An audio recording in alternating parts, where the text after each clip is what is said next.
अभिधम्मत्व संगो इस ग्रंथ में अवधत्त चैतसिक इस अकुशल चैतसिक के बारे में यहाँ पर हम बात कर रहे हैं। अवधत्त का अर्थ जो होता है, जो चंचलता से भरा हुआ है, जो उद्धत्त है, जिसमें उपशमन का अभाव का लक्षण होता है। जैसे पाली गाथा में कहते हैं, उद्धत्त भाव उद्धच्च औप समलक्षणं अनवट्ठान रस भंत भाव पच्चपट्टा कारण। मतलब जिसमें उद्धत भाव है वो औद्धत्य, तंग औप सम लक्षण, मतलब उपशमन का अभाव जिसमें होता है, ये उसका लक्षण है। औद्धत्य में जो चित्त का संप्रयुक्त आलंबन में स्थिर होना है वो नहीं हो पाता। औद्धत्य के कारण वायु जैसे जल को स्थिर नहीं रखता, उसी प्रकार औद्धत्य के कारण चित्त में आलंबन में अनव्यवस्थित रहना या अस्थिर रहना, ये उसका लक्षण, ये उसका कार्य होता है।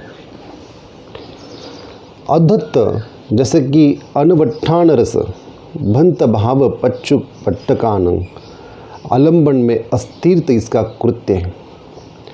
यह धर्म सर्वदा प्रकंपित होते रहने के स्वभाव वाला है। ऐसा विपश्यना करने वाले योगी के ज्ञान में अवभासित होता है। जैसे कि वायु के घात से ध्वज पताका आदि स्थिर नहीं रह पाते,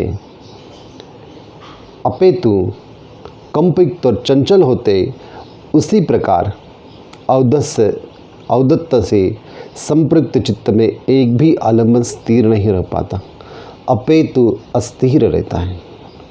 औद्धत्त से इस स्थिरता से अस्थिरता के कारण तत्संबंधी धर्म में आलंबन का दृढ़ता पूर्वक ग्रहण नहीं कर पाते। यहाँ तक कि एकाग्रता नामक समाधि भी जब औद्धत्त से संपृक्त होती है तो वो आलंबन का केवल ग्रहण मात्र कर पाती है। दूसरे चित्तों से संपृक्त होने से जैसे समाधि दृढ़ होती है, वैसे औद्धत्त से संपृक्त होने पर समाधि दृढ़ नहीं होती। औद्धत्त का अर्थ ही होता है कि मानसिक चंचलता, मन का एक जगह पर स्थिर न होना।